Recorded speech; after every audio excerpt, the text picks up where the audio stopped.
because that's the double limit, right? Yeah. Right. Yes. Good evening, everyone. We've already called this meeting to order because we had a closed session, but welcome. I'm glad to see you all here. As always, it's a delight to show up.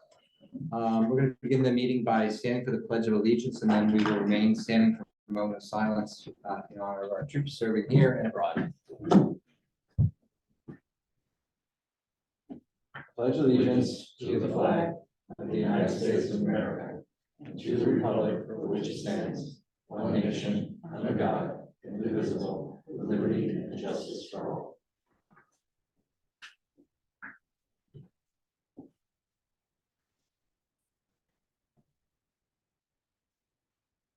Thank you.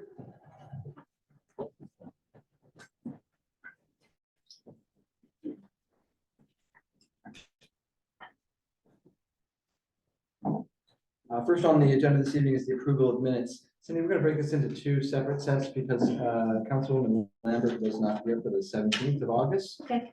So I'll ask, first of all, were there any questions about either sets of minutes? Anybody? No? So you made a few suggestions, Councilwoman, to the September 7th. Thank you very much. Sure. As did I. Actually, I just made a couple of minor changes. Changes to the changes? No, I actually don't make change. Your edits have to be approved. I don't. It's one of the amazing things about being there. I made a change. Just as a point, when I open these documents, I always get them in edit mode, which Yeah. means I can make changes that don't need to be approved. Oh, okay. So All right. my recommendation would be that the documents for like minutes, you should send them with the permission to suggest. And it's like the agendas, we get those, we can edit them. And I don't know that that's a good practice for us to do that, because we could make changes inadvertently, Yeah, you know, and that would probably be like, how'd that happen? But you suggest your edits. I do, but I I'm so always, confident I just make them. no, I always go in and I change the permissions Oh, on the okay. document every time. Oh, is that right? I didn't know that. Yeah, I think it's a practice, like, it's just a good document control process. I'll be honest, I'm not as familiar with Google, Yeah, and so I find know. it very challenging. it is. When we set it up with permissions, and it's all been set up that way, but the mere fact that it allows you to do that makes me question Google. There aren't any changes you can make that I can't see. Okay, She can try. okay. You do my changes? Yeah. Oh, you do? Ah, I like to be transparent about my changes, so I will continue to suggest. Thank you. Okay, All right. So I'm having gonna said that, ask for a motion to approve the August 17th, 2023 regularly scheduled session minutes, please. So move. Second. Okay, all those in favor, please say aye. Aye. And Councilwoman? abstain. Abstain, thank you. And now the September 7th, 2023 work session minutes. May I have a motion to approve those, please? So move. Second, please. Second. All in favor, please say aye. Aye. Aye. Right, administrative reports. Everybody get a chance to look at the administrative reports today? All right, I'm just gonna highlight a couple of things. Last month, $57,000 in parking meters. That's pretty amazing. And we had 39 new permits in Frenchtown for construction and 28 in Lambertville, with just a total of about $20,000 in permitting fees in construction office last month. I'm sorry, how many permits? 39 in Frenchtown and 28 in Lambertville. It's in the reports. If everybody's had a look at them, and if there are no questions or comments, I would ask for a motion to adopt the administrative report, to approve the administrative reports. So move. Second. All in favor, please say aye. Aye. Aye. Okay, thank you. All right, now we move on to public participation. This is the first of two public participations this evening. As we always do each time, we welcome public comment, both in the room and on Zoom. I do typically go through a list of the policies and procedures here. So we ask, unless you have mobility issues, to step up to the podium. Please state your name and your address. We have 3 minutes of uninterrupted time for remarks and or questions. You will please not address any specific council member, and the council or the chairs may or may not respond. And Lindsay will keep an eye on the clock and we'll give you a 30-second warning when your time is about to expire. So are there people in the room who wish to make a public comment this evening?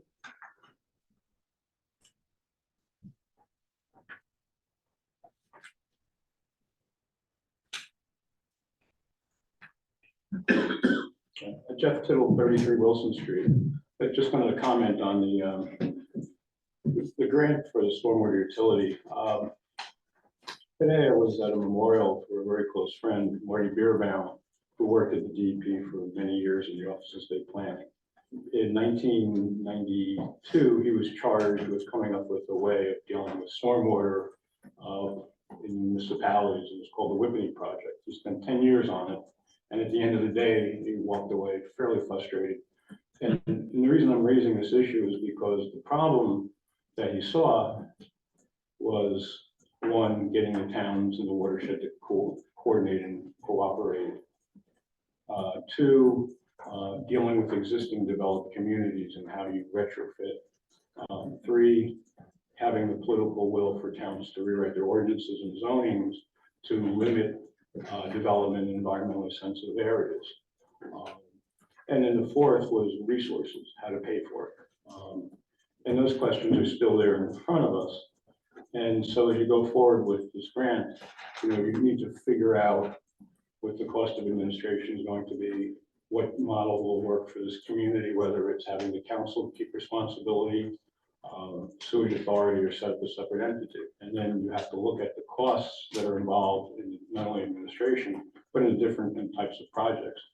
Many times, and this is a conflict that has gone on within the water world, which I've been involved with for over 40 years, is the conflict between stormwater types of management, what will clean the water or what will hold the water back.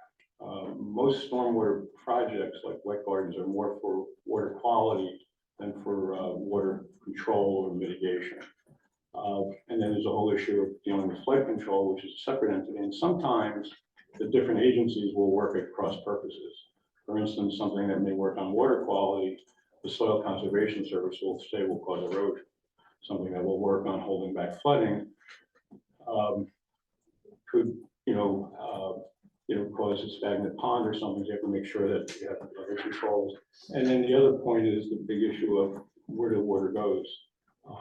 There's a philosophy of slow water versus fast water. And many people think that you channelize streams and bring the water downhill quicker, protects the properties up above, but it ends up causing more water problems down below because it becomes like a flume. So these are really big issues. And I hope that, we used to have a flood committee at one time, I used to go to their meetings, that this is a bigger issue than just the stormwater utility. It's really about the future of the town and the community and how best we grapple with water quality, water control, flooding, and quantity issues. So thank you.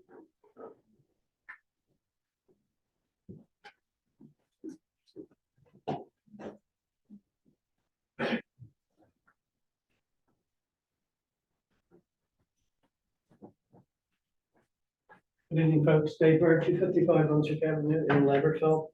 A couple of resolutions that I trust you'll probably be making some mention of as 142, the amended resolution designated the conditionally designated the party. Just why that's happening. And the other thing is on resolution 134, where you're increasing because the bill was increased from $25,000 to $70,000 for the recycling. It's a lot of trash, but anyway, what can be done, all right, if it's increasing in 23, what can we look at to do in 2024, if there is anything? I'm not sure if this is a state contract, there's other people out there that may be able to do it, but there's a way of preventing or helping to, lower the impact in the future would be worth talking about. Thank you. Anyone else in the room? How many people do we have online, and is there anybody who would like to speak? You have 5 online. Five. All right. Not quite. Okay, I have a motion to close the public comment period, please. So moved. Second, please. Second. All in favor, please say aye. Aye. Thank you. Motion carries. We have a lot of good things to talk about tonight. I'm very pleased on several things that we're going to be talking about tonight. I think are great, great stories for Lambertville, and I'm really pleased about all of them. And so the first one that I wanted to talk about was the National Fish and Wildlife Foundation grant update. So this was a grant update that Chrissy Pollock wrote in 2000. And did Marianne help you with that? Yeah, Marianne co-wrote that in 2022. We didn't get the grant last year. We talked about it at council. I don't believe you're on the council yet, but we shared some information about it. We didn't get it. We went back and sort of tightened up the application on some recommendations. And I'm incredibly pleased to say that we did get it.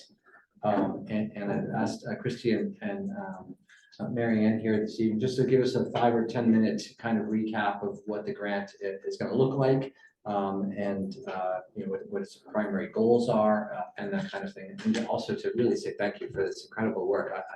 I think that when we look at this grant up at Holcomb Park, it really is going to be a model for other communities, and it's really going to have a huge long-term impact on how our residents view sustainability, stormwater management, access to our great ecological resources and environmental resources. So I could not be more happy about this, and I'm looking forward to working with you, pulling out invasive plants by the handful with gloves, and getting this underway. So I will just say before you start to speak, you know, because Holcomb Park is we're moving forward with Green Acres, and I'll talk about this a little bit later in the meeting, and also because it's a contributing property to the historic district, we have to work with the State Historic Preservation Office.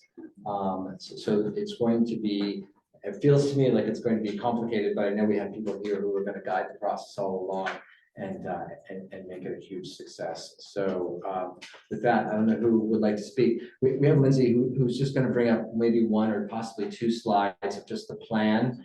We have a more generalized plan available, and then if we end up having questions, maybe we'll get to the second plan, which has kind of more specifics.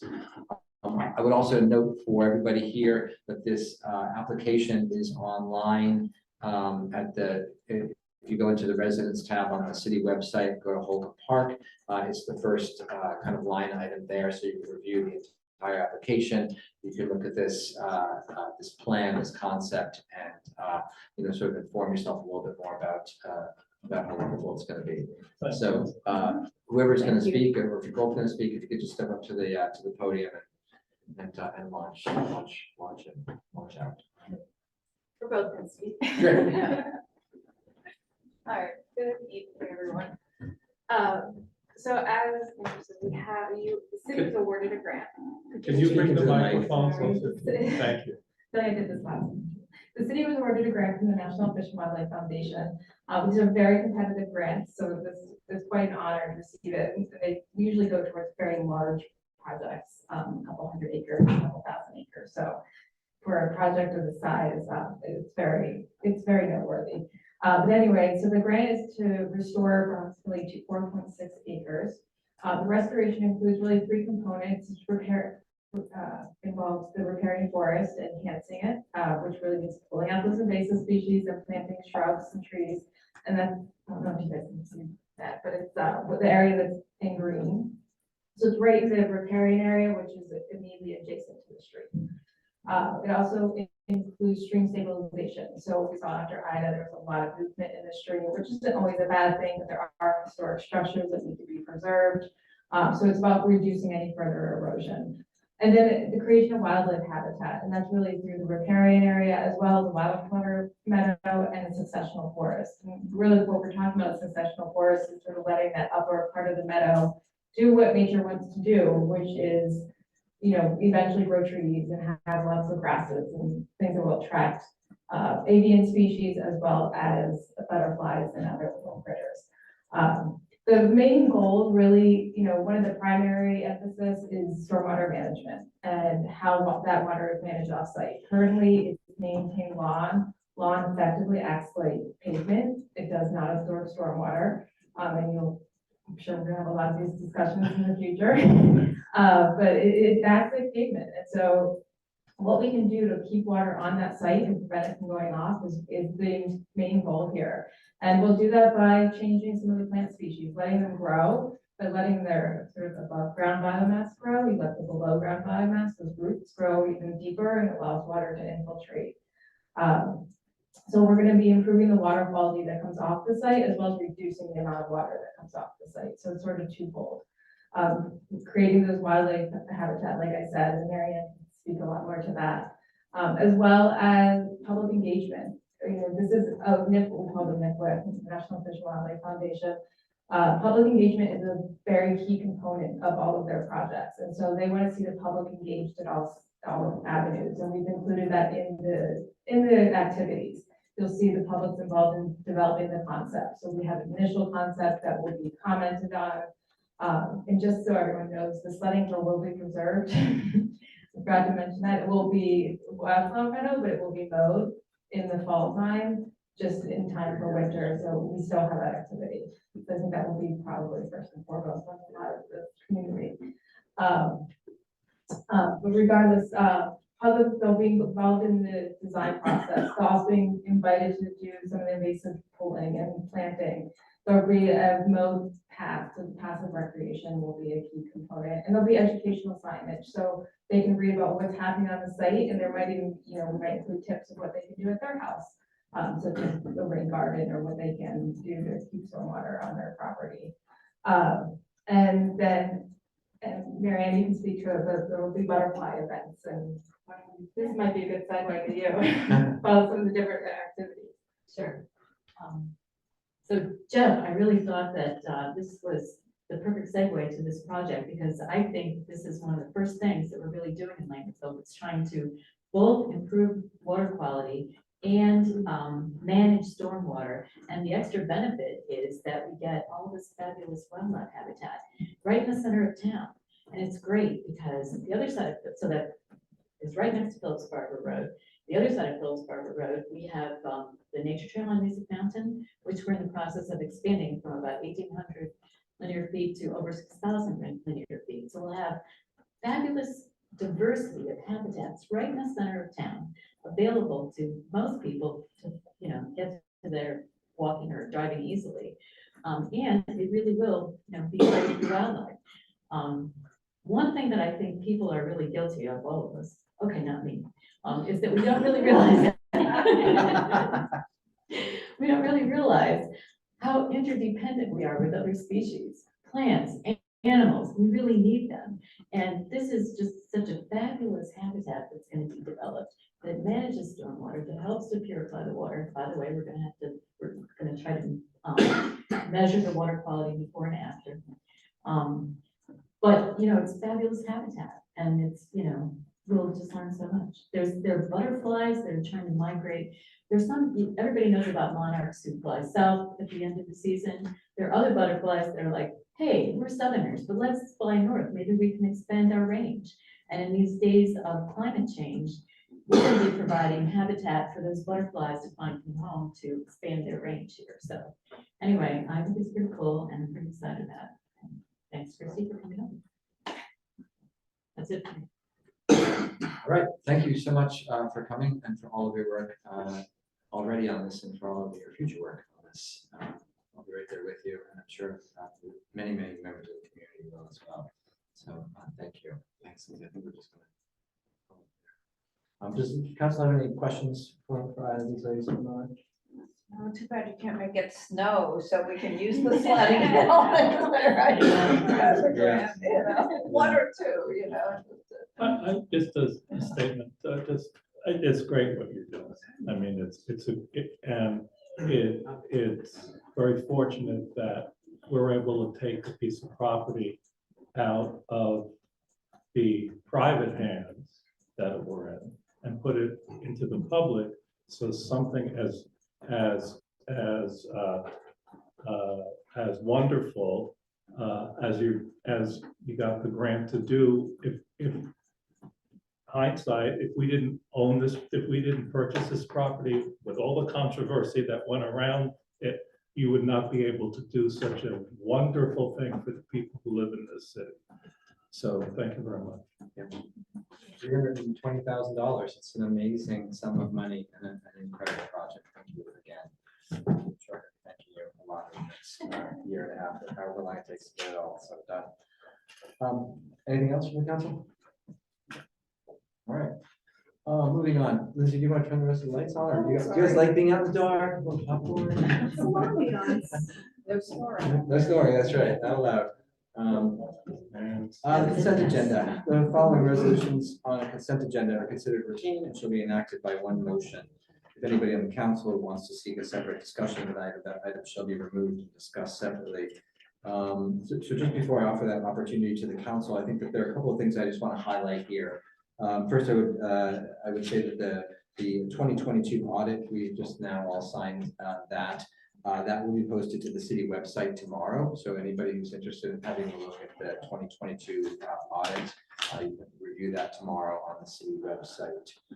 A couple of other things. Resolution number 132-2023. This is the resolution to increase the not to exceed amount in the contract for Clark Caton & Hinds from 15,000 to 17,500. Just want to give a little background on this. So last year, I don't know about past mayors, but it's been my practice to try and keep these numbers tighter at the beginning of the year and to have to justify an ask if we need to come back, right? So in this case, there have been a couple of things that have driven the cost of Clark Caton & Hinds this year. Principally an increase due to COA, the affordable housing. We've had to attend more sessions with Judge Miller and affordable housing, which has required more attorney fees.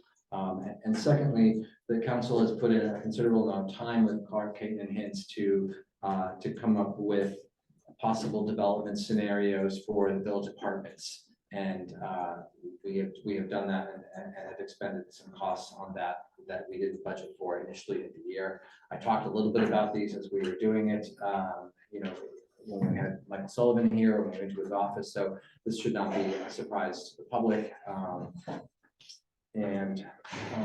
Also the next resolution, which is 133, we are increasing our contract with Gilmore, city engineer. This is largely due to a couple of things. I think the primary increase is due to permitting process with the DOT for the restoration of Church Street as a one-way street. So we've incurred more costs on that project because we've had to spend more time with the engineer going to the DOT. We're still in process on that, almost a year later. So that's maybe not quite a year later, but a while. And as well, I'll be honest, there have been some times when I've called the city engineer to look at stormwater issues for particular residences, residential problems that we've had back in July. We had some flooding, so I spent a couple hours with the engineer going out, looking at some trouble spots and getting some thoughts from him on that. So that's just a little bit about those two costs. Resolution number 136. This is a resolution that authorized Chapter 159, insertion of a special item of revenue for the Public Works Department in the amount of $500,000. So this is the supplemental appropriation we got from the state this year for $500,000 to make improvements to the DPW garage. This Chapter 159 allows us to start planning, start appropriating money as soon as when? I forget. As soon as you. It's got to go to the state has to send us back an email that they accepted it. Right, so a matter of days, we'll be able to begin the planning of substantial upgrades to the DPW project. I'm very excited. And Dave mentioned resolution number 142, 2023. So this is conditionally designated K. Hovnanian Homes as a conditional redeveloper of the property identified as Lambertville High School redevelopment area. I'm not going to read all the block and lots right now, but we have, as the public should know, we have had conversations with K. Hovnanian. We have extended this a couple of times, so that should be an indication to the public that we continue to have a relationship. exploring the redevelopment of that area. So that's the explanation for that. And we'll talk about trash in a minute. Does does council have any questions or any concerns about anything else on the, oh, I'm sorry, we just need, Cindy, did you update, maybe it's not updated on mine, 145, a resolution to award? I have award or reject the bids received for City Hall in mine. Yes, so that we will be To award. awarding, Okay, yes, so my agenda hasn't caught up. yes. So we are awarding, I did put that on the agenda to add full copy. Is it on your copy? It's 145. Oh, sorry. 130. Mine has, 35. Okay. To, let's see. Sorry, it's not on, It's not on, it's not on this printed one. Oh. I apologize. oh, wait, no, it's on. Is this, Oh, wait a minute. oh, it is on, it's It is, 145. it's before the end of the consent agenda. So it's a resolution to award the bid for City Hall roof repair and miscellaneous renovations to TNA Carpentry and Home Restorations in an amount not to exceed $15,800. And that is for the roof and some other minor roofs. For the roof, there are a couple of, getting the lights electrified, where you know, we've had a wrought iron fence that matches the fence on York Street. It's been in the basement of that building for I don't know how long. We are going to install that on the west side of the building, which is gonna add some, I think it's gonna be very pretty. Yeah. Yeah, Mr. Henchek will be happy when the lights are on and the fence is up, so this one's for you, John. There'll be less There'll be- Where is the man? We'll invite him to the, yeah, we'll ask him to smash a bottle of champagne on the fence, right? Yeah, he can throw the switch and throw some champagne on the fence. So yeah, I want, You won't have to worry about cleaning up after any animals when the fence is up, because that's true. you didn't think of Well, there's a that. little bit of a gap between the fence and the memorial. They'll still go right around the edge. I saw somebody. We're gonna electrify the fence, okay? You said you were going to electrify the Yeah, we're gonna fence? electrify it. No, we're not. No, we're not. All right, so unless the council has any questions about any of these resolutions or feels the need to pull one out, is there any questions on any of them? Okay, then I'm gonna ask for a motion to approve the consent agenda, please. Second. All those in favor, please say aye. Aye. Aye. Thank you.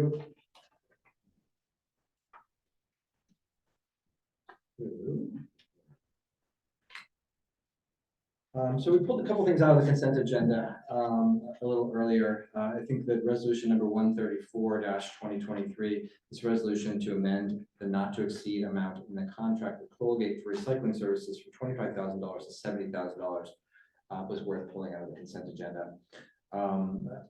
You know, the numbers for recycling and trash fluctuate every month. There's usually not a wide range. But they do fluctuate. The contract rate was based, our budget rate was based on the 2022 final budget numbers. After a review of 2022, we found that the tonnage rate was lower and that there were months with a credit rather than a charge. The tonnage rate has climbed to about $78 per ton in January to $88 a ton in July. So, you know, these are costs that are just driven by market. It's market, it's Yeah. all market. So there's, yeah, I mean, every month we get the reports, so they're in the council packets. You know, I generated the report, I think I sent it to everybody today with a 2-year sort of line item of what we're talking about here. And this is a big number, but unfortunately, unless people start throwing out less, you know, we're really, you know, Or if the market changes, yeah. then that's what happened last year. I want to say that, and Sue can probably expand on this more, that 70,000 isn't what we spent last year, but it's very much in keeping what we've spent in the previous years. There are years where the market goes down and we were getting credits, and years where it just keeps going up. But now, I mean, we're to the point where it's nearing your garbage tonnage rate, but we still have to recycle. Yeah, and I think some of that is driven by the fact that so much less is being recycled, right? I mean, recycling, I don't know what the statistics are nationwide, but a substantial amount of recycling never gets recycled. 60 to 80%, something like that. It's a very high number. And so, as the cost of recycling grows and becomes less attractive, so do the relevant costs to them. Plus the market's changed so much, a lot of the recycling went abroad, Yes, which it does not do anymore. correct. Yeah, which makes it more expensive. Yeah. So are there any other, I appreciate you bringing that up, Councilman Light. I think it was a good one to take a closer look at. Are there any other questions from the council on that? Hearing none, I would ask for a motion to adopt resolution 134-2023, please. So moved. Second, All in favor, please say aye. Aye. Okay, the motion carries. Moving on to resolution number 141-2023. This resolution would award professional services contract to Princeton Hydro for stormwater utility feasibility study in an amount not to exceed $63,400. So this is one of 3 proposals that the city received and reviewed, we supported I supported the award of the contract to Princeton Hydro for a lot of reasons. They've been incredible partners, and not just in Lambertville, but in the area. They have a proven record of 36 years or something like that. Is it 36 years longer? 25, okay. Thank you for correcting me. The proposal was just amazing. I mean, they're going to be working with a company that specializes in stormwater consulting and engineering services. I'm sorry, here for a second. They're going to be partnering with WSP, which has a deep bench of stormwater utility expertise. They've developed in consultation as a primary practice in their water resources for 35 years, and they've worked with hundreds of communities across the U.S. to design and implement various stormwater processes. So I think it's a wonderful proposal, and I hope the council will consider it and award it. Just a couple of things about this. I need to give a couple of shout outs and thank yous to people. First of all, to the DEP, I just had a conversation with Gabriel Mann today, who is the architect of the MS4 Tier A permit, and we were awarded a stormwater utility grant through the DEP. While we were also in a conversation with New Jersey League of Conservation Voters, who offered us a $70,000 grant to do the same. And the DEP, to their credit, was very, very generous in saying, well, we'll walk you all the way through, we'll keep you on all the way through the process, and when you're ready to let us go, you let us know. And I thought that was really remarkable of the DEP. And so if this passes, I will contact them tomorrow to let them know that they can now release that professional or those funds to another community. So kudos to the DEP for that. I feel like I feel really special that we got 2 grants for the same thing, and then we were able to kind of keep it going until we got where we were going. So thanks for that. And I think it's going to be a fascinating process. I had a goal of myself to finish mapping all of the stormwater inlets in the city before tonight, and I did it. I finished the last one this morning, the last 5 up at Blair Tract. So all those are mapped, and I've learned a lot. I'm hoping that some of what I've learned I'm able to share during this process, and I'm looking forward to a robust conversation with the council, with the community, and really an engaged process with everyone. So that's all I have to say about that. Does anybody have any questions about that? about the feasibility, The award. yeah, well, excuse me, I apologize for being late to party on this, but I noticed in the RFP, task 6, item 4 says surveys will be emailed and completed by residents, and hard copies will be made available at the clerk's office. I'm hoping we may have an opportunity to take a little more of a proactive approach in reaching out to the community to get them hard copies. A lot of people who are going to be affected by this don't use email, don't have access to email, delete their emails. And this is a pretty important issue. And I'd like to encourage as much participation from the public as possible. And, in the past, when we have surveyed the community via, email only, or come to City Hall and pick up a hard copy, I think participation was pretty low. And I don't know that, I think we can benefit from those experiences in the past by incurring the expense of, hard copy mailing and finding a way to get it out to, to people.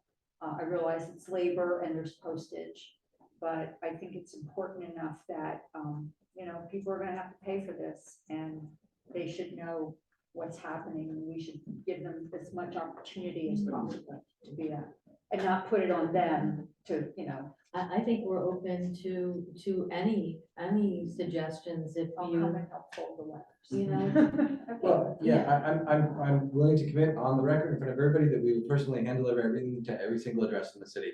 I mean, we did this with the last 3 newsletters, so this is not actually a heavy lift in the end. I mean, we know how to do it. We have people that want to walk and deliver them, so, we can do this, we can do that. Okay. That's not a problem. That'd be great. I will commit to that, and we will find the volunteers.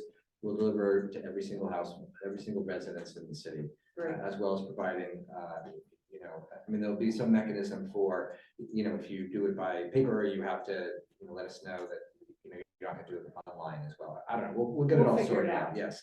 I'm not worried about it. It's not so much the delivery of the survey, it's on the back end, sort of gathering the data and making that, once you've got 1,000 paper copies, it's a little bit more work to kind of cull the data than it is if you've got a computer and everything's online, but I'm happy to. We'll happy to figure do it this. out. Yeah, we'll figure it out. It's great, it's getting going, and that we were able to do this, and I was hoping that maybe internally we would have some type of not review committee, or some ongoing input with Princeton Hydro of how this is going, and, some of the things that they're talking about, so we don't get a report at the end of the line that we aren't involved in the content of, because we certainly have ideas of what we would like the report to say. And I think sometimes working regularly with the consultant is really helpful, because we really want to get an idea of what we would need to do out of this, as opposed to selling a concept, but just some hard numbers and some hard information as to where the water's going and what hard engineering that we can do to correct that, because a lot of our infrastructure wasn't designed for the development we have now. We have a lot more recent development too, and little patches of the city that have an impact on stormwater. So there are certainly probably some changes that we will make, and I look forward to this report saying that, as opposed to anything else, but just trying to keep them on track, I think will be important for us. Yeah, absolutely. I think both the RFP and the proposal reflect the importance of engagement, the commitment to meetings, public meetings, open meetings. I'm happy to really, for me personally, who knew that I was, in my mind, I never knew that I was going to grow up to be the stormwater guy, right? But this is my life goal all of a sudden. My friends is a little weird, but whatever. But I consider this to be my single most important policy initiative. This study, and I want the council to be able to feel confident about an ordinance to move this to referendum. I want the public to feel like they're informed about the issues that everything, not just the big issues, but all of the small issues. So we are going to be talking about this, and I'm going to be pushing other things aside for this. This is really my top priority through 2024. We have a lot on our plate on other things we'll be talking about tonight. I'll update the council and the public about a few other things, but for me, making sure that the public really understands our stormwater issues. And I think that Jeff, if he's still here, had a great idea, referencing kind of a flood committee. I think that is, something that can be sort of established concurrently, and that, I feel very strongly about the need to address stormwater. So, yeah. Right, so I would love to volunteer internally to help out, monitor that report, Great. and reviewing it with Princeton Hydro would be great, because it will, all stay in tune. That was the one thing about Princeton Hydro's proposal, is they included a lot of public engagement time. Right. So I think that's what, for me, made them really stand out. And Christie lives right here in town. I will call you at 7:30 in the morning, but I promise not to call you. And just so everyone, I know we all know, but, we had a board, one of our board members on planning board who has gone off to do bigger and more interesting things and left Princeton Hydro, but during his stay, he was a wealth of knowledge, as you know, and you will be too, and very, very sharing of his time with us whenever we ask Years. for his professional Yeah. opinion, so. Still, So, though, even still, if we call him with something, Yeah. he Yeah. gets back to us. Yeah, so, and he's still, of course, he's a resident here, Right. and it was great working with, it's almost like thanking him for all the work he did. Kind of late, but it's so Oh, true, yeah. and Princeton Hydro has been such a great supporter of helping us through really difficult times, so. Yeah. I'm glad that we're working together. Good, well, we're not working together yet because I need a motion. Is there, did anybody else have any? I want to make sure, may I have a motion to, for the contract, please? Councilman Lai made the motion. Second, please. Second. All those in favor, please say aye. Aye. Aye. Okay, the motion carries unanimously. Thank you. The bills list. So, there's the bills list, and then there's the bills list redux, and then there's the bills list twice. There's an 2.0, addendum and and there's the- there's actually 3 separate lists. We had a bunch of utilities bills come in, and so that's Did, I mostly. don't know if everybody had a chance to look at them. If I could just, Yes. I unforgiving myself for not mentioning John Miller's name, Well, when I kind I of, wanted you to not say it because, FEMA. because of FEMA. Cat's out of the bag. long time ago. It's not in the minutes. No, it's, yeah. Now we have to kill them all. Close the doors. Okay. Well, John, I'm very sorry for saying your name. All right, Steve, don't make me come over there and punch you. All right, yeah, unless somebody has a question about the bills list, may I have a motion to approve all the bills, please? So moved. Second. All those in favor of paying all the bills, please say aye. Aye. Thank you, the motion carries. Ordinance's first reading, ordinance number 29-2023.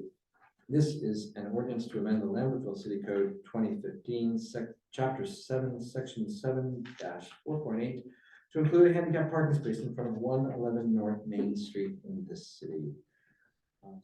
This is something we do pretty regularly, so there shouldn't be too much questions here. May I have a motion to introduce on first reading this ordinance? Second. Thank you. All in favor, please say aye. Aye. We'll have a public hearing on this in October October 19th. 19th. Okay. Moving on to ordinance's second reading. I have a question about that. Not about this one in particular, but when somebody has a spot in front of their house and they move. Yep. What do we do with that? We decommission it. It's just done via memo. It's 3R net now, we need to Sign that. That's right. 3 That's right, Arnett, I'll make a 3R net. note of That's it. right. Just sold this week. Sorry. And we have there's a handicap spot on Clinton by the post office, but it's not like people get confused that they can park there because it's been decommissioned, right? The one right by, it's back from the post office, but it hasn't been like painted out. Yeah, we have to grind them, we grind a couple spots that we have like that, we have Yeah. one on North New Street as well. We have to okay. grind, you're absolutely right, UPW removes the sign, but we have to grind the paint doesn't work, so we have to grind the glue off, correct. yeah. Like it's, All right. but We'll yeah, make a note of that, Cindy, so that we can ask Lester to grind the glue off the paint Got it. on that one. yeah. And 3R net. I know my old man would be very happy. Yeah. People are always happy Yeah, right. It's hard. to have an extra space. All right, so we just did that. Ordinance the second reading. Ordinance number 27-2023. It's an ordinance to amend the Lambertville City Code 2014, section 3-16.9 CL to permit 3 methods of notice to applicants. So this was just a little edit in the recently amended, so a little amendment in the recently amended shade tree ordinance. Just allows the city an additional method of notification to applicants, and it's via email, correct, Cindy? That's correct. Electronic mail, electronic notice through the city's software program, and also in writing through the mail. So we can choose any one of the three methods. So I'm going to open this super controversial ordinance up to public comment. Anybody have anything to say about this ordinance in the public? No? Anybody online? There are no hands raised. All right, may I have a motion to close the public comment on this ordinance, please? Second, please. Second. All in favor, please say aye. Aye. Public comment period is closed. Unless there are any questions from the council, I would entertain a motion to adopt on second reading ordinance number 27-2023, granting final approval. So moved. Second. All in favor, please say aye. Aye. Okay, motion carries unanimously. Ordinance number 28-2023, this ordinance of the city of Lambertville, amending the Lambertville zoning ordinance, Article 15, stormwater management. So when we last considered this, we introduced it, it went to the planning board, they reviewed the ordinance and recommended the adoption as submitted. Just a note for those of you who may not have been here for the introduction of this ordinance, this language was sent down to us from the state, and we seek to include it in the ordinance. So I will open the public hearing for ordinance number 28-2023. Anyone would like to speak to this ordinance? Anybody online? Okay, then motion to close the public comment period, please. Second, please. Second. All in favor, please say aye. Aye. The public comment period for this ordinance is closed, and now I would ask for, unless there's anything from the council on this, I would ask for a motion to adopt ordinance number 28-2023 on second reading, granting final approval. So moved. Second. All those in favor, please say aye. Aye. Okay, the motion carries unanimously. Moving on to board appointments, Matthew Larkin has stepped off the Free Public Library Board. He is starting a foundation for the library.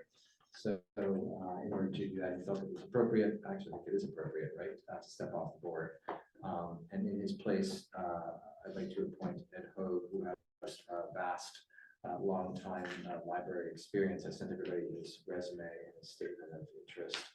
I think it's going to be fantastic on the board there. And if anybody has any questions about that, I would love that motion to confirm his my nomination. So moved. Thank you. All those in favor, please say aye. Aye. Aye. All right. Welcome to the library, Ed. Correspondence. GEA, Hunterdon Area Cooperative Community Aggregation. Do we have anything to say about that, Cindy? Well, this is the cooperative that we joined that replaced the South Hunterdon Renewable Energy Cooperative. They went out to bid again, but JCP&L rates were much lower. So that's basically all we have to report. Okay, thank you. And then speaking of JCP&L, we have notification of environmental cleanup for Lambertville former manufactured gas plants. Sorry, I don't know what that is. I'm pretty sure I did bring it with me, but if their plans, they're down by the Hibernia, and they do a cleanup, and I think they have to keep doing that until the soil is totally remediated. They've been doing this for the past 10 years, Dave? Yeah. Every once in a while it stops and then they start back up again. Thank you for that, Cindy. A few updates here.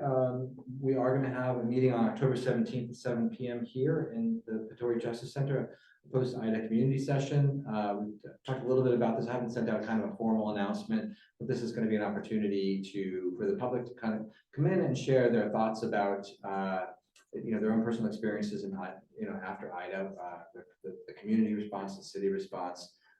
This is born out of a terrific idea and work that Dave Bird and Judy Gleason did generating a survey which was distributed summertime. And I realize it's a couple of years later, but we want to make sure that we really are reaching out to everybody to see if anybody has any thoughts that they want to share. So there'll be a little bit more of a formalized agenda there. The other thing that we are working on, Lindsay's doing a great job of putting together some information about post disaster process in terms of construction. It's going to be a I saw today the latest iteration. It's a very fine trifold document that's going to be handed out to everybody at the meeting, and we're committing to making sure that everybody in the floodplain gets a copy of that hand delivered to their house. So it's been a lot of work, you know, make sure the language just right, the process just right, make sure that it's clear and well constructed. So we hope that you'll come to that meeting on October 17th, right here at 7 o'clock. It's been a while since I've talked about a couple of things, and I just wanted to touch base about these. There's not necessarily a lot I can say, but I want to talk a little bit about the village apartments. You know, as you know, nothing's happening there.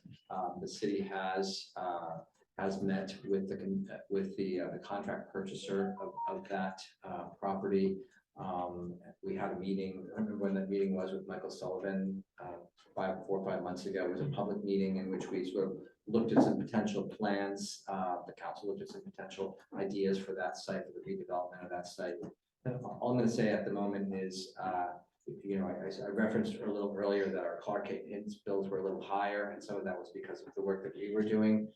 We did ask the contract purchaser to participate and you know, have an escrow account, which they declined. So we are still, you know, having conversations. I'm still having conversations with them, but there's nothing concrete to report at this time. But I don't want the community to think that that nothing's happening. I mean, actually, nothing is happening, but we're, you know, things are. That's basically where we are with that. So, and that's all I can say about that. K-Hub-Mania, a similar, you know, we just extended basically their funding agreement with the city, and you know, those conversations continue.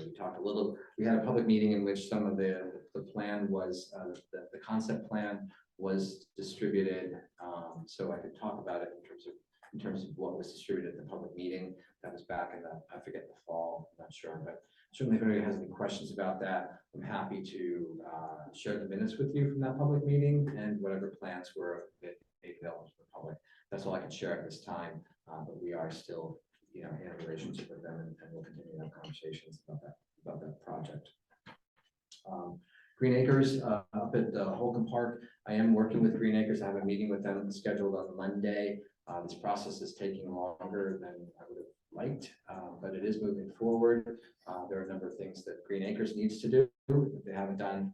Some of it's because they're short-staffed at the moment, and I'm working with them. The well at the Holcomb House was just filled in this week, which was one of the requirements. So little by little, we're getting things done, but it's a slow process. So just stay tuned, and I'll keep you updated as I have information on that. Are there any questions from any of the council on any of these updates? I have a question. No, you have to wait to public comment. I'm sorry. Just a couple of announcements here. Convenience Center is open on Saturday, October 7th and October 29th. I'm sorry, 21st from 9 a.m. to noon, and on Wednesday, October 18th from 3 to 5. At this time, I will open this up to public participation. So this is our second opportunity for the public to ask questions, other comments. You could step to the podium. You have 3 minutes of uninterrupted time, and if you would just state your name and address, please. Thank you. Susan Turkheimer, 207 North Union. With the village apartments, and this isn't my personal experience, but experiences I'm hearing from neighbors, and since they're not there, I'm feeling that it might be a responsibility. There is a vermin problem in that area of the city. Bad vermin problem. I don't know whose responsibility that is right now, but it has come to my attention from other neighbors, not my personal experience. So it's just something I thought that I would bring to your attention. Okay. Thank you. There were some Yeah. things there that I had to notify the police on before coming in, so. Okay. So thank you for that, Susan. Yeah. And Definitely. it would be great if people would let me know that there are problems. I haven't had any direct complaints. I'm happy to call. You know, I would assume that to some degree, this is the responsibility of the owner of property, correct, Bill? Right. So I'm happy to have those conversations. I will say that the owners of the contract purchasers have been, I think, I've had to remind them once or twice to cut the grass, but they've been pretty responsive when I call them about some issue. So I'm happy to reach out to them, and with this particular, issue, and it's something that, but yeah, I mean, Yeah, right. Has anyone from the city been back into those boarded up apartments to see what's going on in there? no.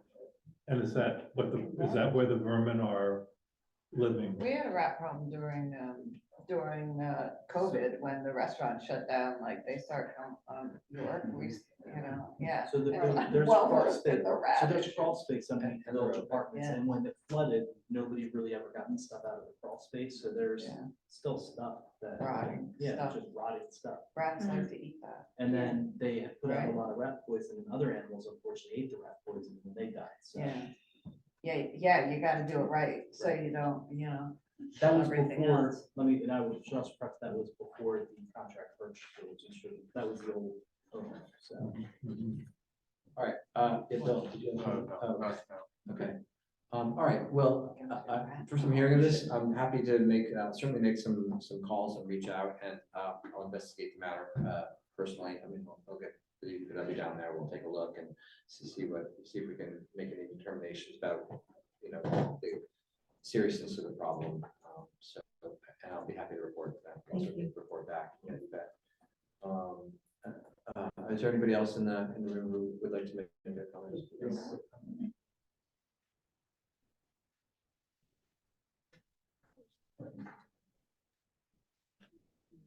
Jeff Tittle, 33 Wilson Street. The only reason I wanted to say, because so many people who work for this town do a really great job, and we're short-staffed and under budget. And so I didn't realize July 4th, I was supposed to put my trash on a Monday because we're Tuesday pickup, and I put it out Tuesday.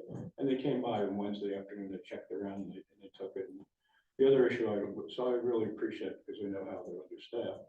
And the other issue is we've been having some issues in our neighborhood with the Hawk and the valet parking, and people have been, the valets are overworked, they don't have enough staging area, and sometimes they're parking fire hydrants, they're parking in the wrong directions, they're stacking up the street, but the police are starting to come by more, and I mentioned to one of the council people, and so I think it will help. So I just want to let them know that, you get hearing all the grief all the time, I just want to make sure people understood that the police and DPW are working hard. Thank you for that. I appreciate it. I think one of the things that we try to do in City Hall, I think really one of the most important things that I can do and that we can do is to communicate consistently. And when we make a mistake in communications, we take care of it right away. We own up to it and we send the DPW back out. It happens, but thank you for that. I appreciate you noting that. And valet parking, I'm happy, once again, I'm more than happy to consider and deal with any problem that's in the neighborhood that may, be from business or even from a neighbor, right? I'm always happy to reach out on behalf of somebody who may be too skittish or embarrassed or doesn't want to be involved. So feel free to call me directly. Everybody should have my phone number. I'm happy to have Lieutenant Brown and his crew get out there if you feel like this is an issue. And further to an email that I had this week about parking, there are places in town where people park illegally, and in neighborhoods where people don't, they're not residents and they park the wrong way, or they park in the yellow, they park in the site triangle. You should absolutely feel free to call the police and have them come and take a look, and they will enforce the local codes. And that's a clear way to send a message. We've talked a little bit about the valet parking. It's been a while since it's been brought up, and again, it's an issue for the neighborhood. It's an issue for me. That's all I'll say. So I'm happy to call the owner of the Hawk and let him know that this came up at this meeting, and that we're going to start keeping a closer eye on things. I just want to say they did come by and help.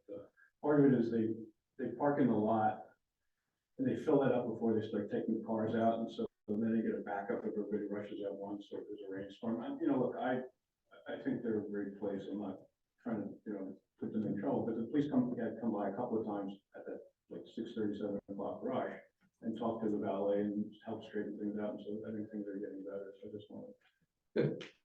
Thank you. Yeah, I was under the impression that their overflow was gonna be at the end of Wilson Street in that, Riverwalk lot, the Yeah. wiring, that's what I thought.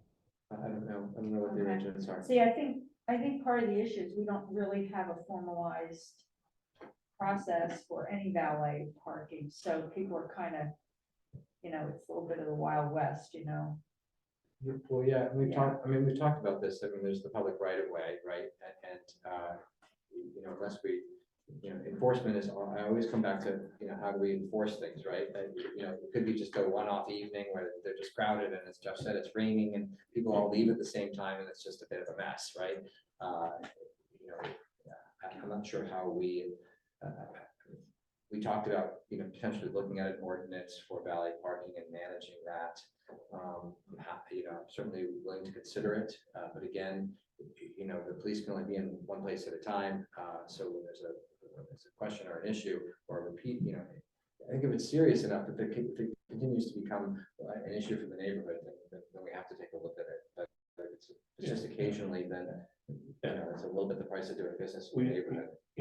We were gonna have an experiment with one of the restaurants on North Union Street, and it just didn't happen for whatever reason. And we were gonna test and see how effective it was, and put up some, a guide rail, so when people decide to do valet parking, there have to be more than just put in a car and let them go park someplace. Right. So, Well, we talked about this with Bill in terms of insurance concerns and liability and that kind of thing as well. sure. All right, well, let's kind of keep that pending. One more comment, Yep, okay, not about valet. okay. Another comment? Yes, of course. I just wanted to remind everyone that next Saturday, the Environmental Commission and Lambertville Goes Wild is hosting the Green Fair from 10 to 3 at Ely Park. And there's gonna be animals, and there's gonna be music and a lot of information, so it's gonna be fun. Yeah, it'd be a great event. They got a grant from Sustainable Jersey and to do this, so should be a terrific event. So let's see you there. Thank you. Let's see. Is there anybody online who would like to make a comment? Okay. May I have a motion to close the public comment period, please? So moved. Second. Thank you. All in favor, please say aye. Aye. Okay, the public comment period is closed, and now I would entertain a motion to adjourn. Second. All in favor, please say aye. Aye. All right, we're adjourned. Thank you, everybody.